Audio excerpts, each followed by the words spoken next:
I know we're all full of life right now, but we're going to start in 1 minute.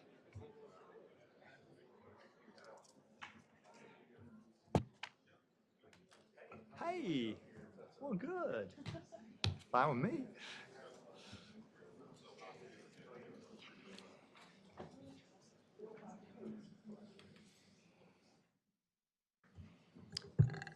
All right, thank you for all for being here for our meeting. We'll come to order. We'll start off the Pledge of Allegiance and a moment of silent prayer. I pledge allegiance to the flag of the United States of America and to the republic for which it stands, one nation, under God, indivisible, with liberty and justice for all.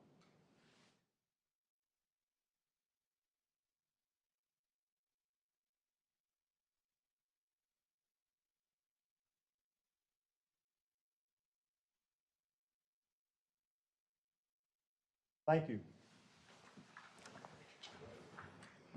All right, council will have a motion to approve the March 25th, April 8th, and April 10th meetings. Second? I'll second. Got a motion second, ready to vote. All in favor, raise your hand. Thank you. We have a number of guests here. First of all, Youth Council, who we have from Youth Council tonight. If you'll stand up, tell what school you're at, what grade you're in. Hi, my name is Ashley Avendano. I'm a sophomore at Cox Mill, and I'm part of Concord Youth Council. Hello, I'm Naveda Srinivasan. I'm a sophomore at Concord High School, and I'm also part of Concord Youth Council. Thank you. Anyone else? All right, thank you very much. Do we have any scouts here tonight? All right, and I know I'm going to be calling up our ladies in red here shortly, so thank you for being here. Moving on to presentations, we did the retirement plaque for Keith Urey, or the ceremony for him on Tuesday. And tonight, we're starting off with the recognition of public affairs for winning 2 Excellence of Communication Awards for the North Carolina Cities and County Communicators, NC3C. So we're going to start off here. I'd like Lindsay and Megan to come forward, and I will meet you down there.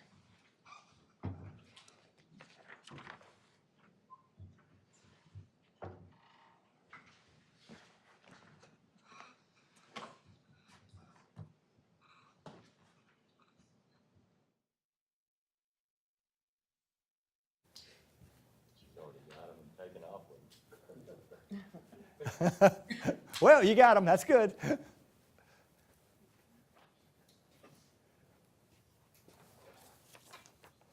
We have a very amazing presentation here from these 2 individuals that have done a heck of a great job communicating what our city is doing. And they recently, back in April, they were at the North Carolina City County Communications Annual Conference. Now, I'm going to read you some things about what they have done because they've earned 2 Excellence of Communication Awards. Ta-da! Very good. A record 179 award program entries from 47 different local government organizations were judged by professional communicators outside of North Carolina to be fair and prevent any state bias. The city earned the first and second place awards for the 2 most competitive categories with the highest number of entries. The city earned the first place in the small population photography category. This category was for municipalities with a population of 200,000 or less. If you haven't heard, we're about 114,000, so that's why we're a small population. Large for me, I think. The public affairs team beat out professional photographers to earn the top spot for the entries titled, quote, "We're here for you, Concord, Hurricane Helene recovery." The photography captured the genuine moment of the comfort and reassurance between the residents and crew members in the aftermath of Hurricane Helene, and that perfectly captured our city's dedication to service. The photograph conveys city's commitment to residents that they're here for them, no matter what the situation, they can count on us. The photograph has been picked up and used by our partners at Electricities for their own social media campaigns, PBS commercial, and in a new mutual aid toolkit they've developed for their members. The city also earned a second place award in the small population single post social media category. The category recognizes a single post that demonstrates significant engagement, i.e. that went viral, and compared to the other state average post engagements.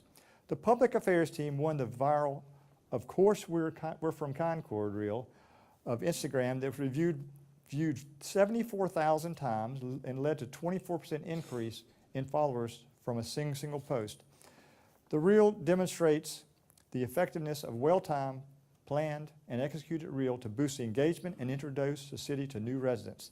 The reel reached nearly 50,000 unique accounts, and 96% were not already following the city. Congratulations to our public affairs team, and thank you for all you do to share the city's story. Let's hear it for them.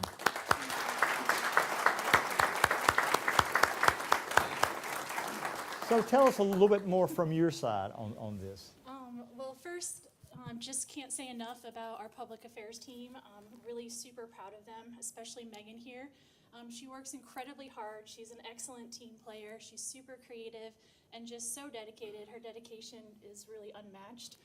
So very fortunate to work with her, and really want to give a shout out to all of our coworkers and all of our departments. I get to talk to a lot of communicators all over the state, really all over the country, and we often hear how difficult it is to get people to participate, whether it's in their video or come along for photos. But we don't have that problem here. So we're really thankful for our departments. They're always willing to come along with us, no matter if it's a fun reel like the Of Course We're from Concord, or just taking their photos and letting us share their stories, because that's really what we're all about, and that's what gives us joy, and I'm just happy to be able to do it. Fantastic. And Megan, do you have anything to add? Great communications there. Yeah. Yeah. Well, And then we just, so people know what these were for, we do have a slide up here, which is the photograph that Megan took. And again, it's just a really raw, authentic moment. She just took this in auto mode. She didn't have time to set up or change settings on her camera. It was raining that day. This was the Hurricane Helene recovery across the city, and just happened to capture this really authentic moment at just the right time. And as you can see, like, she went up against professional photographers and people in large counties and larger cities. Obviously they broke it out, but you know, Megan's a generalist, and she's really taken ownership of that DSLR camera, and it just continues to get better and better and better the more she's doing it. And so just again, super proud that she captured this moment, really encapsulates our commitment to service, and she beat out the professionals, so pretty darn cool. And then we have one more slide that Clarette can share.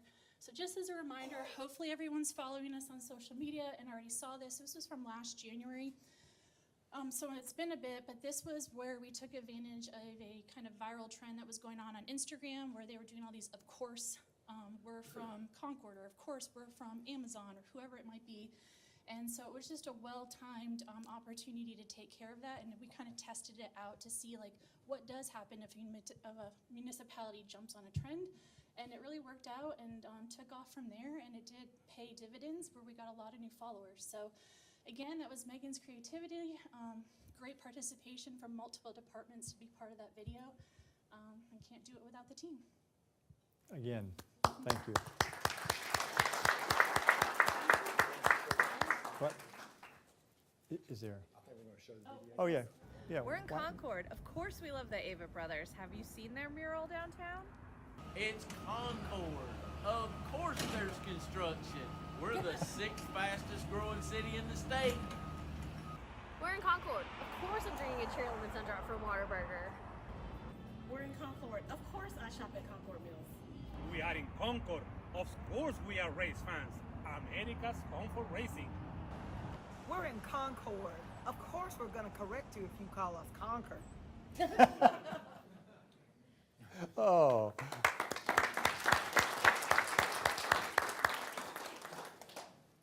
And today we had the Special Olympic torch run, and of course Megan was out all 4 miles of it, taking it in, and I'm waiting to see how amazing the things that we all did out there.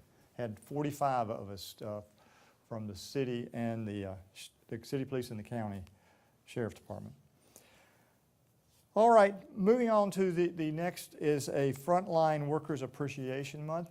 This is very important for, we'll just talk about all the things that we are doing that I'm going to read this proclamation for the record. Whereas frontline workers are the builders of our community, exercising curiosity, compassion, courage, and creativity to provide essential services that ensure the health, safety, and education of our residents. Whereas over 9 million healthcare workers across the United States serve in hospitals, clinics, and long-term care facilities, often placing them in the risk of providing life-saving care. Whereas firefighters respond to an estimated 36 million emergency calls each year, over 800,000 sworn law officers nationwide work tirelessly to uphold the law and ensure public safety, and emergency medical systems, EMS personnel, respond to more than 240 million calls annually. Whereas teachers dedicate their careers to shaping the future of our communities, with over 3.7 million educators in the United States providing knowledge and guidance to our youth. Whereas the frontline workers embody the essence of building flexible thinkers, constructive problem solvers who respect the dignity of all people by dedicating themselves to overcoming challenges and uniting communities. Now, therefore, I, William C. Dush, Mayor of the City of Concord, along with the City Council, do hereby proclaim May to be Frontline Workers Appreciation Month in the City of Concord, and encourage all residents to join in recognizing and honoring the heroic contributions of our healthcare workers, firefighters, law enforcement officers, and EMS personnel and teachers. Thank you very much, but this is very, very appropriate for what you just saw. Thank you.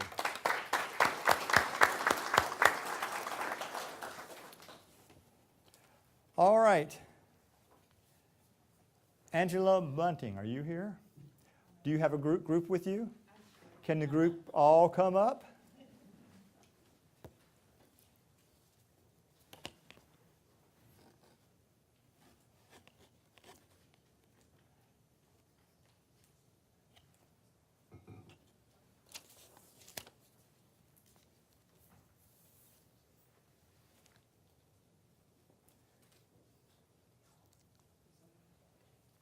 Welcome. Thank you for having us. Absolutely. Thank you.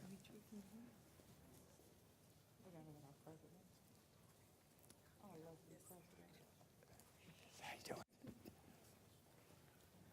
So before I read the proclamation, who do we have here? Tell me everybody we have. Everyone that we have. Everyone we have here. Great evening, everyone. We are the Concord Alumni Chapter of Delta Sigma Theta Sorority Incorporated. And this evening, we have with us some of our chapter members and also our Social Action Committee members. So we have Dr. Lashida David, Ann Fleming, yours truly, Bridget Herring-Williams, Angela Bunting, Chrissy McLean, Gail Funderburk, Cynthia Johnson, Shekinah King, and Zandria Lattimore. Did you say John? Okay, all right. Zandria Lattimore. So thank you very much for having us this evening. Well, I'm glad you could make it here, and that was very good that you could remember almost everybody's name. I was trying. No pressure at all. At the end of a long day. Okay. Here we go. So this is Social Action Day. Whereas Delta Sigma Theta Sorority Incorporated was founded 112 years ago on the principles of sisterhood, scholarship, service, and social action. Whereas Delta Sigma Theta Sorority Incorporated has a rich history of social activism and having been the forefront of addressing issues that impact public policy and shows social justice for over 112 years. Whereas the Concord Alumni Chapter of Delta Sigma Theta Sorority Incorporated was chartered on April 27, 1991 in the Kitty M. Sansom, you got it, Chapel on the campus of Barber Scotia College, and continues to uphold the legacy of its founders and remains committed to promoting political awareness, activism within the community. Whereas the Concord Alumni Chapter of Delta Sigma Theta Sorority Incorporated has demonstrated a commitment to increasing knowledge of our current local and national issues and encourage active participation in political activity. Now, therefore, I, William C. Dush, Mayor of the City of Concord and the Concord City Council, do hereby proclaim May 15, 2025 as Social Action Day in honor of the Concord Alumni Chapter of Delta Sigma Theta Sorority. We commend the chapter for their tireless effort to cultivate personal relationships with the community power structure by joining and volunteering in civic and social action organizations, and to advocate for policies, particular interest to African Americans and women. We urge all citizens of the City of Concord to join us in recognizing the Concord Alumni Chapter of Delta Sigma Theta Sorority Incorporated in their dedication of promoting social action and community service. We encourage everyone to take action with their community, working towards and creating a better future for all. Thank you. Thank you. Do you have a shot? Everybody shift over to the right. Here we go. Ready to shift? Here we go. We're shifting. And just running up is one of our members, Judge Shante Burke-Hayer, Very good. District Court Judge in Mecklenburg County. Ah. She serves here. Okay. That's in Concord.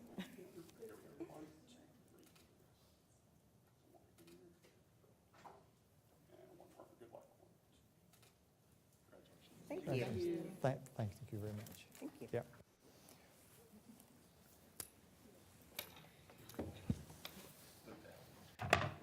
Thank you.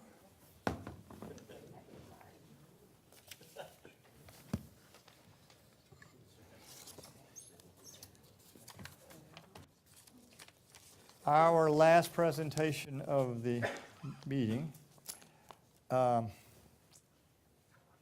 It's not too late to change your mind. But after this, you're not going to be able to change your mind.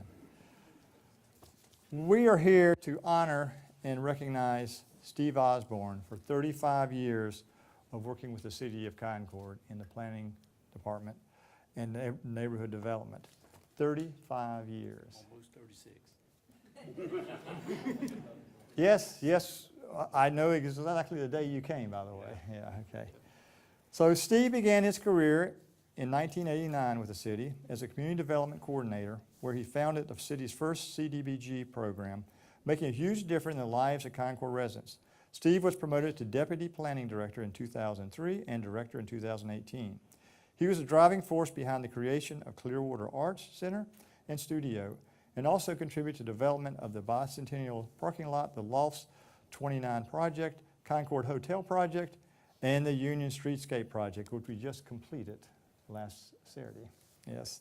Steve obtained a master's degree in public administration from the University of North Carolina, Charlotte, and received a BS in city and regional planning and geographic services from Appalachian State University. Steve received the president of the North Carolina Community Development Association. He served as that. He also was a two-time Keystone Award winner and served a member of the Department of Corrections Community Resource Council. His leadership, dedication, and wisdom will be greatly missed. Sir, we will miss you. Thank you. Yeah.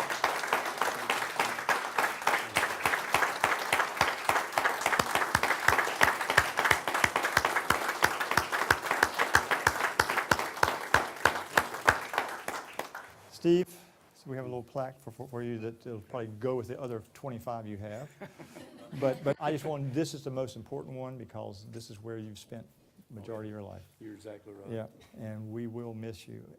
Who do you have with us tonight? Okay, I've got my wife, Sarah. So today is our 32nd wedding anniversary. Whoa. That's it's not my years of service, just a miracle. It's her sticking with me for 32 years. And then my youngest daughter, Kendall Kepley, and her husband, Cam Kepley. And then my oldest daughter, Bailey Osborne, and her fiance, Tony. And we leave tomorrow morning for Lake Lure, where they're getting married on Saturday. Wow. So we've got a lot going on. And to your wife, thank you for sharing him for all these years. And we really appreciate all he's done for us. So let's just get a little picture here if we could, unless you have other things you want to add. Yeah, don't you have some comments? No. Wait, you not having comments? No, I was so blessed with such a good career with one organization, and I said it a week ago, with the retirement parties, that if you think about it, in my almost 36 years, I worked for 3 city managers, 4 mayors, and always stable city councils. There's probably not many public officials in the state that could say that.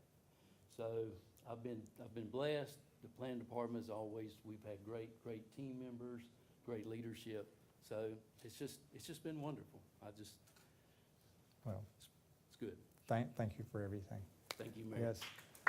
Can we get a shot here?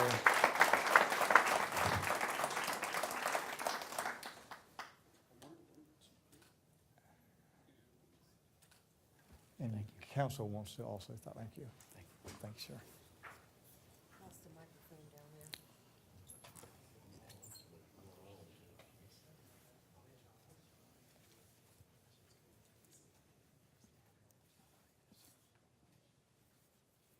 Make sure he gets this. Tell him he can't have it, he's got to stay.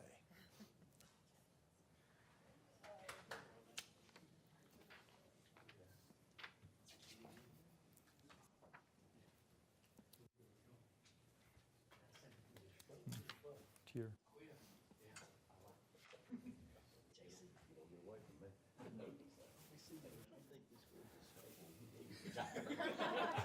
Say mentally stable. See y'all. You know where I'm at. I do.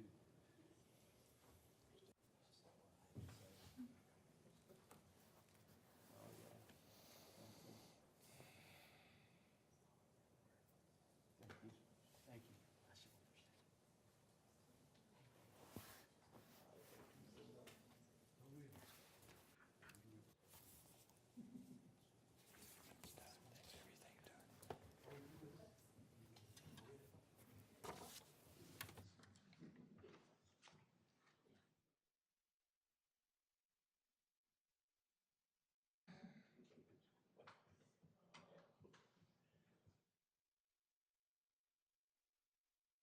One last round.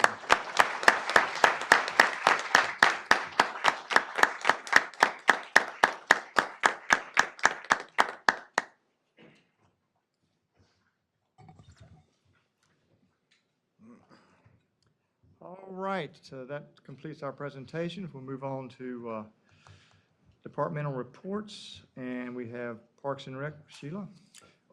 Mr. Mayor, if I could, I'm going to ask that Jessica come up, provide a financial update on the general obligation bonds. She passed out a spreadsheet to you earlier based on the conversations on Tuesday. She's going to provide that financial update, and then we'll ask Sheila to come up and provide the the monthly report. Thank you. Good evening, Mayor, members of council, Mr. Payne, Ms. Season. As Lynn mentioned, I do have that spreadsheet that I passed out to all of you. I wanted to start by looking at that and kind of answer any questions, kind of based on the conversation from Tuesday night. Is it? I'll try this. It's my first time really playing with this, so bear with me. So I know it's still kind of hard to see, but I wanted to kind of start with just walking through the spreadsheet in general, so that you'll kind of know what you're looking at. So the spreadsheet is laid out where it's kind of in order of the way the bond projects are happening or anticipated to happen roughly. So the ones highlighted in green are ones that we've gotten confirmed bids for that are contracts moving forward. The ones in that really pale orange that's hard to see are ones that we've gotten at 100% design, which is just Dave Phillips and the athletic fields. So those are the two that have come to you that are not bids, but have finished design. And so then as we move over, and we'll see if I move this at all. So I'm gonna see if I can get this where you can see it. So this first, thank you. I don't want to break it, so. So this first section is what we originally presented when we first started the bonds. So that's what, the original estimates were. And then the second section is kind of where it is now. And so this is with updated numbers. This gets updated every time that we either hit 100% design or we go out to bid. So these numbers are based on that at this point in time.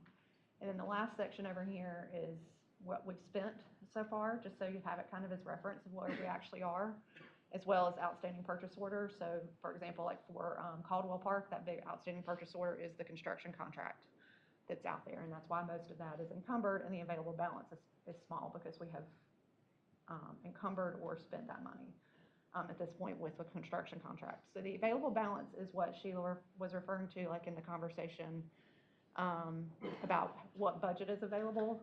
That's from the available balance. So that's kind of looking at what the funding is minus what we've spent or encumbered already with other contracts, what's available.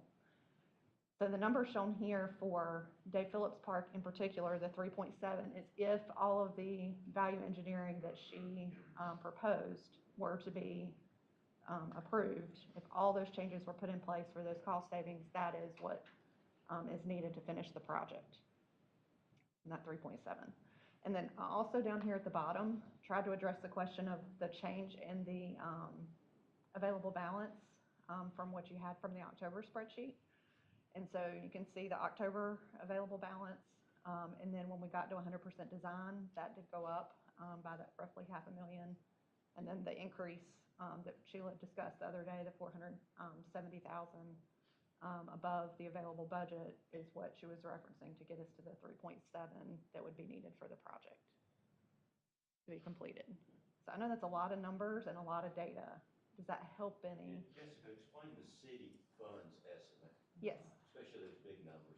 I mean, those are funds that have already been budgeted in the project. So I have estimate. We've moved it around a little bit between projects, so that's the reason I say estimate. But those funds are already budgeted and already in the project budget. And are not coming from our $60 million bond Correct. issue. Correct. That's funds that we have provided. Right. So for example, like for Ramsor Park, a lot of that was for land acquisition and those initial things that happened before we'd even decided to do the bond. Which brings us to the total of almost $75 million that we expect to spend. Correct. Yeah, yeah. And so that is funds that are not part of the bond. So the only thing that would come out of the 60 million bond is that first column that says current bond estimate. That's what that would cover. And that's what we compare on the monthly spreadsheet, or the slide that she puts up. We compare that number to the funding. And that's where we get the just under 2 million under right now. Exactly. Does that help? And we'll get, anytime we change numbers on here, we will update this and get you a copy of this. I would like, Yep. anytime something changes. Yep. And, you know, there are contracts that are being done for small things all throughout, but when we have big changes, we will bring it to you. It does, okay. And if you have any other questions about it, I definitely want to try Still to. have one. I'm sorry. I'm like processing this because Yes, this is, I know it's a lot of numbers, so I tried to simplify it from the original version I gave. and you. I'm just trying to like connect the dots to make sure. So if you look down in your Dave Phillips Park available balance on the right side, that's the 3.7 that we talked about. So then if I look up in the spreadsheet under the Dave Phillips, under that now column that you talked about, that second section, under the current bond estimate, it says 3.8. Right, that's the total bond funding that's going to be used is 3.8. The 3.7 is after the design costs that have already been spent. Okay, and the 250 is what you were talking about, that's already been budgeted, that's in the project, that's not part of the bond thing, Right. which is where we get the 4. Yeah, that was funded as part of a CIP Okay. earlier on for the terrace garden that is part of the bond project, but we had actually funded that piece, planning to do it earlier. And Okay. Look and address that, Okay, but yeah, so when you take the net of those two and you take out design, that's kind of where you're getting to the 3.7. got it. Yeah. So yeah, the bond funding is not necessarily the construction amount if there's other funds as part of the project. I don't think there's anyone up here that doesn't trust all of you, but this is just a big deal for us. And we just want to make sure it's there at the end. Well, I want to make sure y'all are comfortable with it. Yes, So ma'am. like, if you're not, definitely let me know if there's something I can clarify or additional information you'd like to see. I've got a lot more detail than this. This is the summary. No, but the current city fund estimate really clarifies it for me. Yeah, that's what, there are additional funds that were previously in previous budgets. Like, nothing has been funded as city funds since we decided to do the bond. A lot of that was there prior to the bond. Like I said, it was land acquisition costs or things like that that we were already moving forward with, or some that were already starting design because we were already planning to do them. So a lot of that funding was there before. So yeah, I hope that helps a little bit. It does. I'm going to say the same thing that I say every time we go over this, that it looks like we got 1.998 million. We've got 1, 2, 3, 4, 5, basically parks still. Big ones. Yep. 1.9 million can be a letter, you know, I a know. concrete pad or whatever. So I will just say again, and y'all hear me say this, so that's written in the record, like, we cannot go over. I just cannot. And that, this makes me comfortable from an understanding perspective. It does not make me comfortable from a perspective of money. We've got 1.9 left. So we're going to have some serious discussions. And what we said Tuesday night, I really feel comfortable with that. And anything that we can value engineer is to put it as a bid alternate. That way council will have the decision to come back and add it in as these numbers balance, so we make it to the end. Right. And that's what I'll just add kind of as a plug for, that's why Sheila brought those back to you, because seeing that the estimate was going that far over, we know we didn't have the funding to be able to cover all those things, or it would have been eliminated all of our excess, right? Because that was 1.8 million that she identified. So that's, part of that reason to bring it back and let you make that decision about how you want us to move forward with that, knowing that, we've got other projects still coming. So, yeah. That's the big thing is, for me, it's stretched, but it's like, we promised every one of these, we got to touch every one of them. And what I don't want to happen is we get down to Academy Gibson and all of a sudden it's like, well, we got to wipe out, I just want to be thinking about that early as possible. Yep. So that we're kind of spreading that across all the ones. And as we get closer to being able to issue the second round, which hopefully as Ramsar gets going, we'll get closer to that point. We've just got to spin that down first. There may be a premium there or other things that will help offset some of those costs. We just won't know until we know what the market's going to be when we go to actually sell those bonds. So, yeah. If you want to, I think the financial slide's in there, which it's just a summary of that bottom section of this spreadsheet. So unless y'all have questions, I'm not going to go over it again. No, not any at all. So, okay, I'll turn it over to Sheila. Thank you. Mayor, members of council, Mr. Payne, Ms. Kolchinsky, Ms. Deason. Tonight, I'll provide an update on our current and bond projects, where we are, and any updates for those. First thing I'd like to communicate is we have scheduled 2 public update meetings for all our bond projects. We will advertise these through yard signs in our parks and at our centers. And we will also do a social media push to allow citizens to know where they are so they can come and ask questions and get an update on all our bond projects. Projects that are under construction.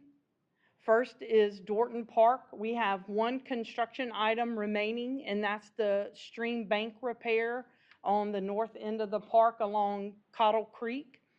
On Tuesday, we had the pre-con meeting with the contractor. We still plan on fencing off the north end of the park until the construction is completed. The fencing will go up May 15th. All work should begin on May 19th. And we will communicate that to the neighborhood so they know. What's the duration? 60 days.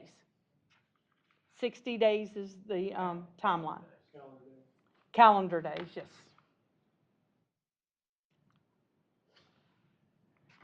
Next is the Academy Gibson McGinnis Aquatic Center. The reopening celebration is Friday, May 23rd at 11 a.m. The concrete decking has been poured. This week they are plastering the pool. And we're moving forward to get ready for the main drains to be replaced. The water feature has been installed. It was installed yesterday. We are on schedule for this project. Next, Marvin Caldwell Park. Construction continues for this bond project. We are currently, the contractor is working on installing all the infrastructure needed for the improvements to the park. Beginning in June, they plan to start doing the foundation for some of the amenities and structures for the park. Jim Ramsor Park, as you know, J.D. Goodrum has won the contract for this. The groundbreaking ceremony is scheduled for June 9th at 2 p.m. The pre-con meeting for this project will be scheduled mid-June, towards the end of June. After the pre-con meeting, the contractor will be given a notice to proceed. Then this bond project will be under construction. Next projects, as a part of the bond package, is the Academy Gibson Athletic Fields. Council has approved the design for this park. We are working on permitting and construction documents. We hope to bid this project this summer. Next is the Dave Phillips. As mentioned on Tuesday, we are requesting some design alternatives for council to review based on soil testing and cost reductions. We hope, and once it's finished, to continue with the construction documents, and we would like to bid this project also this summer. Next is the Academy Gibson Skate Park Pump Track Sculpture Garden. We continue with design for this park. The consultant continues to work through Acela comments, and we have submitted through the permit through NCDEQ for our stormwater measures for this project. Next is Hartselle Park. Design continues for this project. We continue to work on getting the prefab bathroom installed at Hartselle Park to replace the one that burned. This project, the bidding and the schedule may shift some depending on the Academy athletic fields. We want to make sure we don't impact our youth sports programs to have 4 fields out at one time. So as we move and bid this summer for the Academy athletic fields, once we know that completion date and that is moved forward, we'll be able to really fine tune the Hartselle Park timeline. Poplar Tent Trailhead Park, we continue with design and continue to work with NCDOT on the driveway and how it will impact Carolina International School and the Poplar Tent Trailhead Park. Future projects, I have no update on these projects at this time for this month. The schedule, based on the shifting of some design projects, projects that are nearing completion and bidding, which would be Hartselle, the Dave Phillips, the Academy Skate Park Pump Track, and the athletic fields, they have shifted slightly because we want to make sure we're able to manage those projects during construction, and we got to push out the bidding until we're ready for design to be completed. And I'll be glad to answer any questions. Just out of curiosity, when has the pump track moved? How far has it moved? That one we hope to bid in the winter. That's still on track. We just need to finish other projects. Pump track's on track. Pump track's on track. Oh, very good. Right. Questions? Mm, Okay. Thank you. Thank you. All right, we're moving on to C, which is recognition of persons to be heard. This portion of our meeting is our time to recognize persons requesting to be heard and provides an opportunity for anyone wishing to address the city council may do so. Each person will receive 3 minutes to address council. This is a time of listening for council. The subject will be noted, and if required action or request, the city manager will note of such and provide steps for any required response or after action. Please leave your contact information with city clerk to facilitate communication. Today, I have one individual signed up, Troy Taylor. If you'd like to come forward. Welcome. How are you doing? Wonderful. Okay. So I've spoken here a couple times, but I've caused a little bit of drama downtown, as you probably have heard. So I started booking food trucks in that loading zone right in front of Novi, and just to test the system, see how we could do.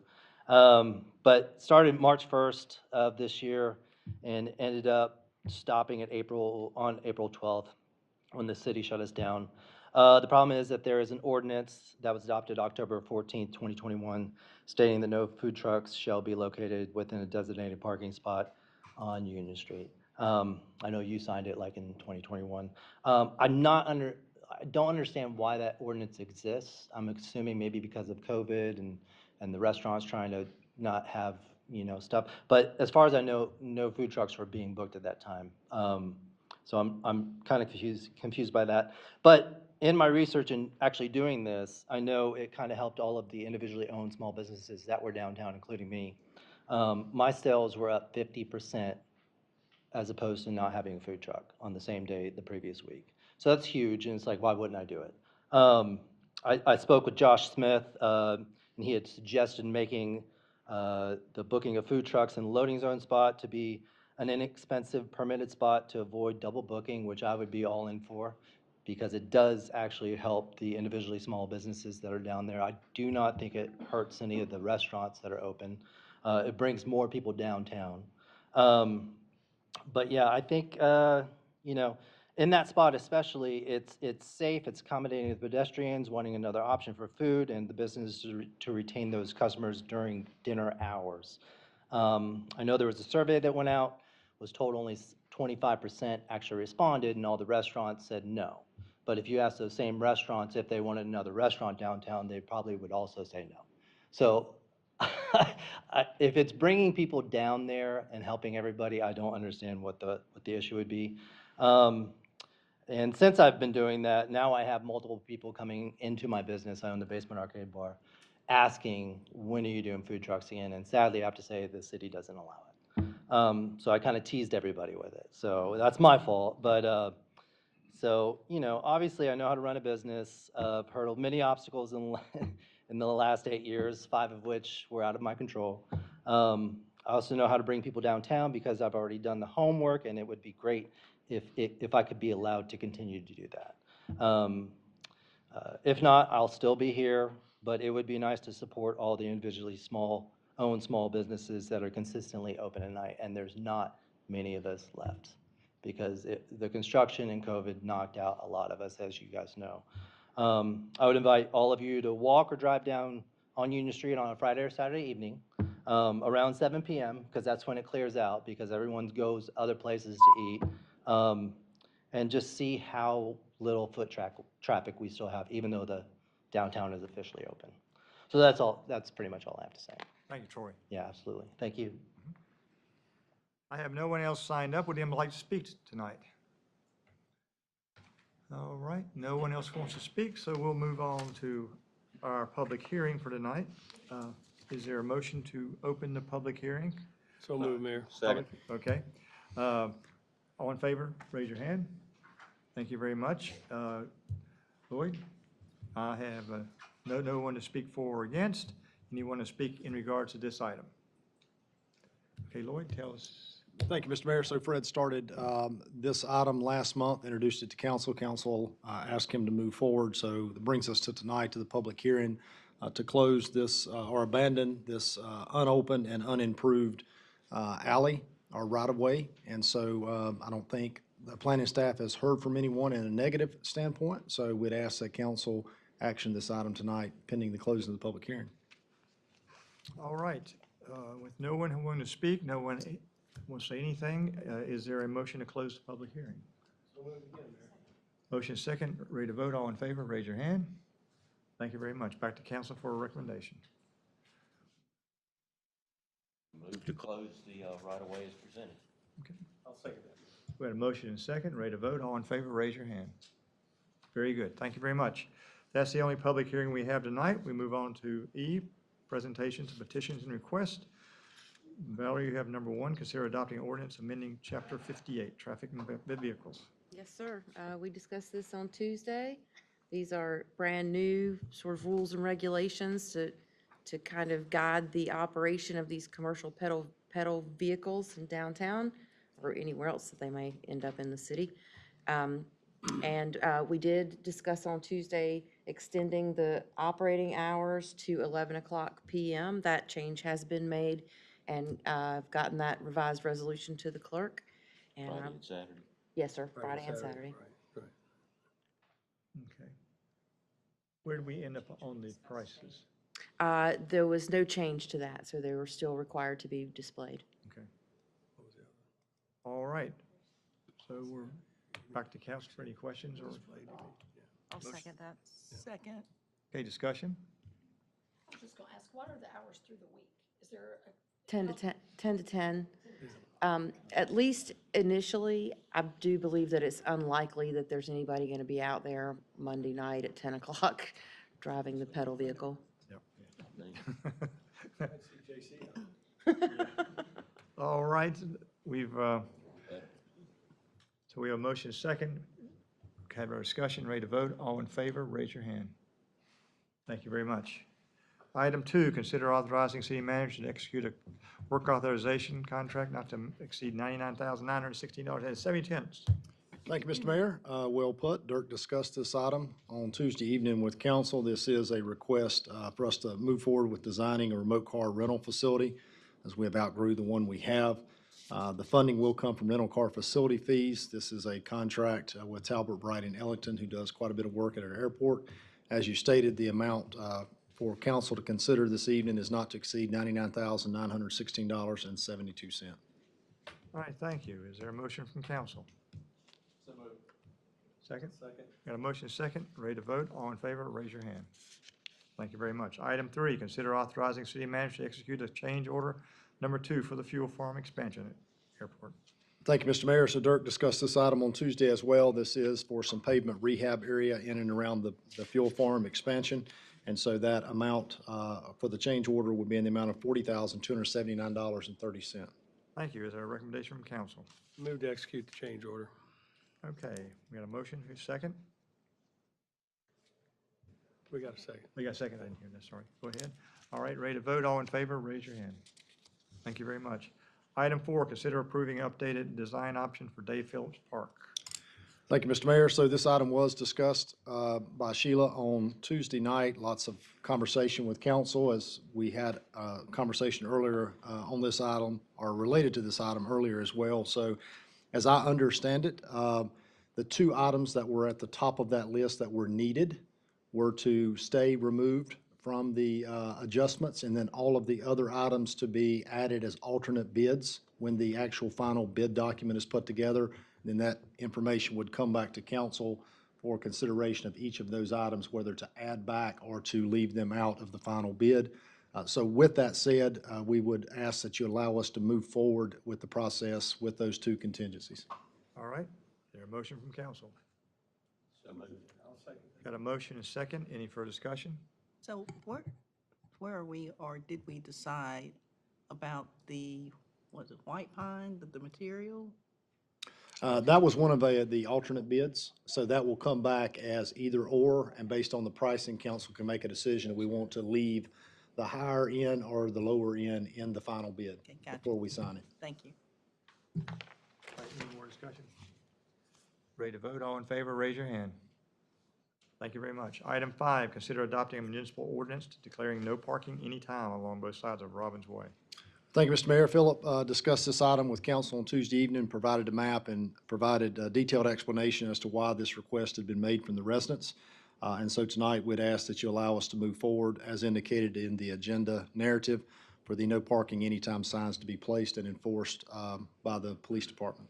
All right, is there a motion from council? Mayor, I move to approve this. Second that. Motion and second.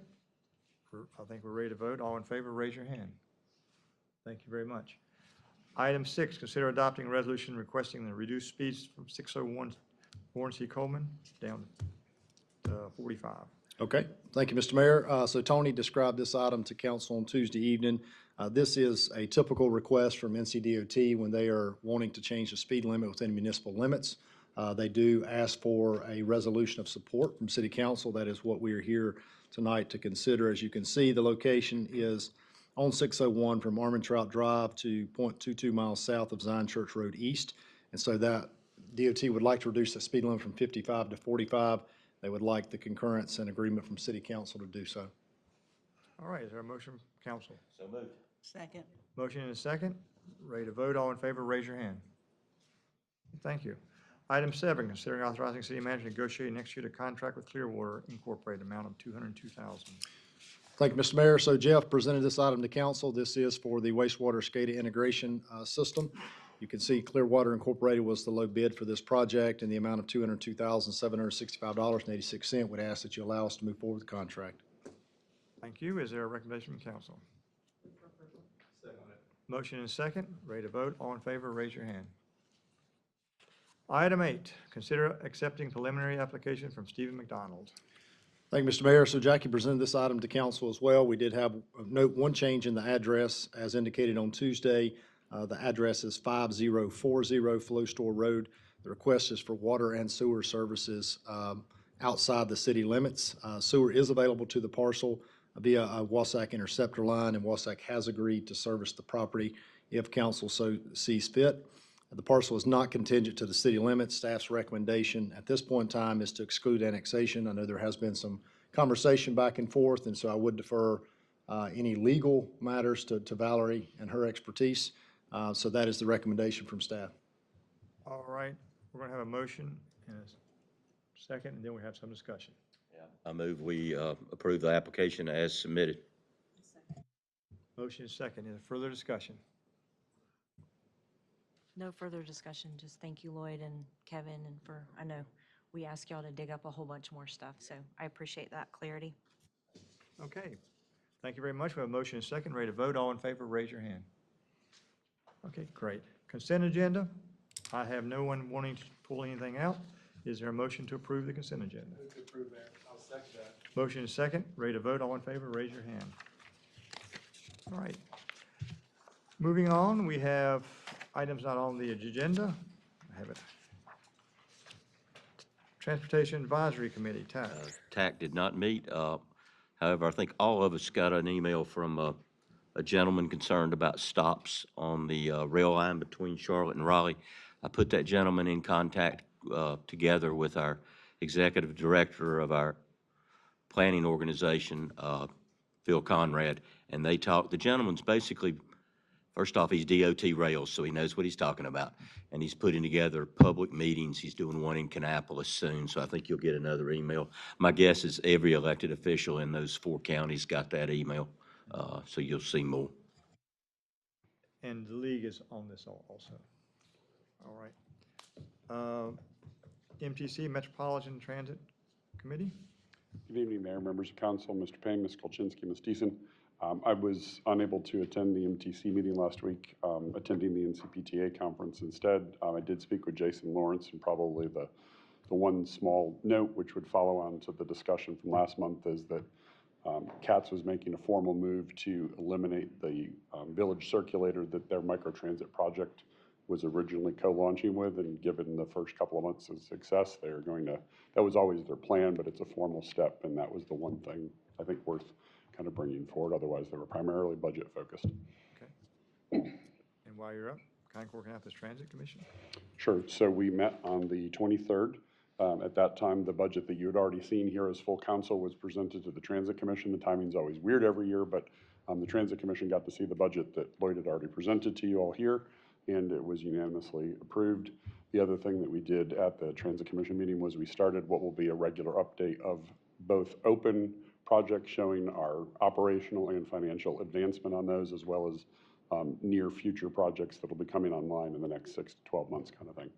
And lastly, today was the Project Guidance Committee for our long-range planning effort launched this morning. We had great attendance. We had almost 20 members from that group, and were able to get that launched. And then following that immediately, there were 7 stakeholder interviews that were conducted during the rest of the day. Next week, we'll be moving into passenger surveys, intercept surveys on board at the transit center. Stakeholder interviews will continue over the next couple of weeks, and the group is at something on Main in Kannapolis. It's escaping me tonight as the first public outreach event, but they'll be looking at events in Concord, Kannapolis, and the other communities in the county the rest of this month and next month to get initial input. Then over the summer, they'll work on taking all that, digesting that in along with census data, and then in the fall, we'll come out with a draft plan, and then there'll be another round of public engagement at that point at things like the International Festival to get feedback on the proposed plan. And the Project Guidance Committee, all of the Concord Kannapolis Transit Commission members are on that, and the mayors are both stakeholders to be interviewed if you haven't already been. So they'll be intimately involved in that process over the next 12 months before at the end there is a plan for a number of presentations, either individually to the elected bodies or in a group setting such as the Quarterly Summit. Thank you. Central Line Regional Council. We meet next week on Next week. Wednesday night, so I'll be happy to share a report for our June meeting. All right, thank you. Water and Sewer Authority of Cabarrus County. We also meet next week. It's going to be a long meeting. We are getting the full report on the options past 27, so we'll report that back next month. Thank you. We Build Concord.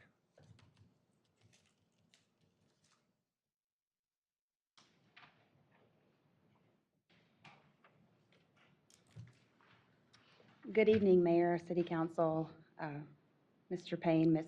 Kolzinski, and Ms. Deason. My name is Jennifer Carr, and I'm the partner and development manager at We Build Concord. I'm here on behalf of Dr. Patrick Graham to provide the following updates. We Build Concord has selected Lyles Construction, a local firm, for the Kerr Street Baptist Church project.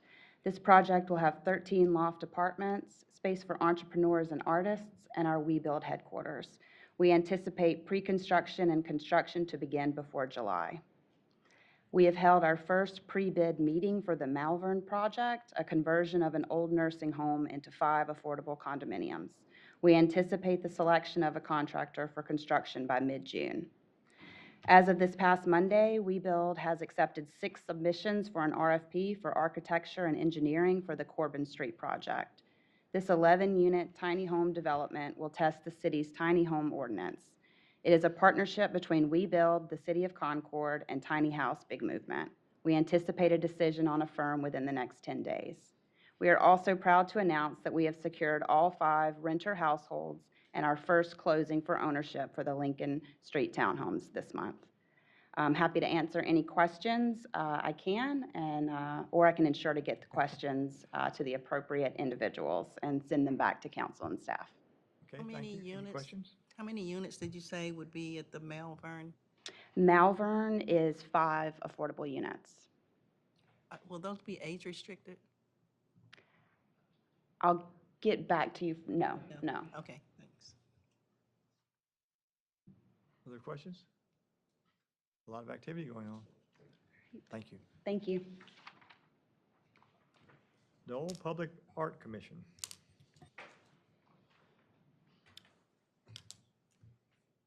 Welcome. Thanks. Good evening, everybody. Wanted to take some time and give you all a brief update of what's going on in the commission. For our streetscape project, the installation of this year's sculptures and the mural are now complete. The mural was completed minutes before the opening of the streetscape. But, and I've got a picture if, since I'm a show and tell person, if you haven't gathered yet. Just showing the completed mural that's downtown. It's between Preston Porter and wine store. I can't remember what it is, but here's a picture in case everyone hasn't had a chance to see it in person. And for the Les Myers tennis wall mural, that is being worked on as we speak. It was started this week. It might get completed tomorrow. The top picture is their design that was submitted, and the bottom picture is as of yesterday afternoon, the couple working on the mural, diligently painting. And so we're having an informal meet and greet the artist, if I can squeeze that in there, this Saturday, once the mural, and the mural should be completed by then. Like the thing says, it's from 2 to 4 at the mural. Y'all are welcome, everybody's welcome, and invited and welcome to come. For the mural assistance grants, the application and guidelines are now available on the Public Art Commission website. The first grant application has been extended for a couple months because those documents didn't get on the website, in our opinion, in time for people to get a good application in. So that's extended to allow for more publicity and information to get out to the public. The commission has begun working to reimagine next year's annual work plan, given our new allocated budget, and we'll report back to y'all once we have a plan of how we plan to use that money. And then finally, I'd like to acknowledge Sarah, because she's been doing a really great job this year, working to get all the projects completed and just progressing on all the other projects. And I've got a couple invites I'll pass out later for y'all. And that's it, unless there's any questions. Any question from Dole? All right. Thank you. Thank you very much. Concord United Committee. No update. No update. Anyone have anything else they'd like to discuss tonight? The only thing, I want to thank the chief and his staff for all the work they did today on the torch run. It was very, very well attended and very well managed, so thank you. Bill, do we have any estimate of people who came to the downtown event on Saturday? I'm not sure if we do it. Maybe, do you have anything? Okay. This is the knowledge, we'll be more of those numbers tomorrow morning, and getting those back to downtown first, and then be able to pass them on from there. Okay. Thank you. You can get those to us, can't you? All right, unless somebody has something else to discuss, we'll go ahead. We have no closed session, so we have a motion to adjourn. All in favor, say aye. Thank you very much. Everybody have a good weekend.